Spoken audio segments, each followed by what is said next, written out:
আসসালামু আলাইকুম। আরও একটি নতুন রেসিপি নিয়ে আসলাম। আজকের রেসিপি হচ্ছে ছানার পায়েস।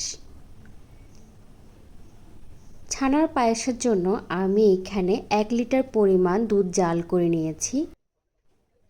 দুধটা জাল দিতে দিতে আমি হাফ লিটার পরিমাণ করে নিয়েছি।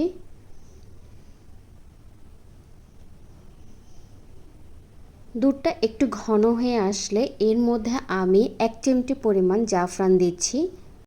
জাফরানটা পুরোই অপশনাল, আপনাদের হাতের কাছে না থাকলে না দিলেও চলবে।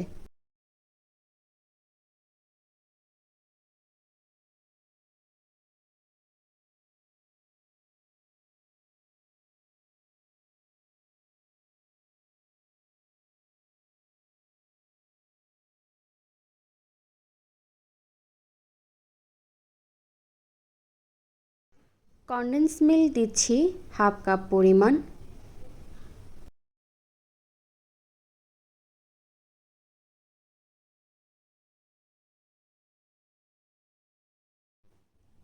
চিনি দিচ্ছি হাফ কাপ পরিমাণ।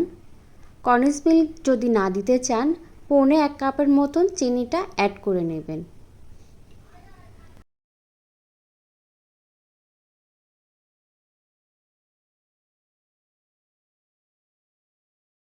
ভালো করে দুধের জাল চলে আসলে এর মধ্যে আমি 1 লিটার দুধের ছানা অ্যাড করছি। এখানে ছানার পরিমাণ 1 কাপ।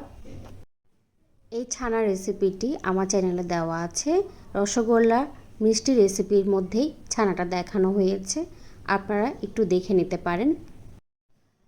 ছানাটা যখন রান্না হয়ে যাবে 2-3 মিনিটের মধ্যে এর মধ্যে আমি 1 টেবিল চামচ কর্নফ্লাওয়ার 2 টেবিল চামচ পানির মধ্যে গুলিয়ে নিয়ে অ্যাড করে দিচ্ছি। ছানার পায়েসটি তৈরি হয়ে গেল। আমি নামানোর আগে এখানে 1/4 কাপ পরিমাণ মাওয়া দিয়ে দিচ্ছি। এই মাওয়ার রেসিপিও আমার চ্যানেলে দেওয়া আছে। ভালো করে মিশিয়ে নিয়ে আমি চুলার জালটা বন্ধ করে দিচ্ছি। পায়েসের উপর কাঠবাদাম কুচি দিয়ে দিচ্ছি, দেখতে সুন্দর লাগবে, খেতেও ভালো লাগে।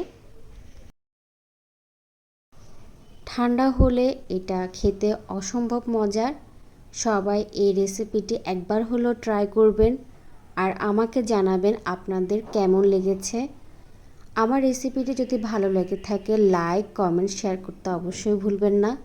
যারা নতুন দেখছেন তারা অবশ্যই আমার চ্যানেলটি সাবস্ক্রাইব করবেন আর পাশের বেল আইকনটি প্রেস করে রাখবেন।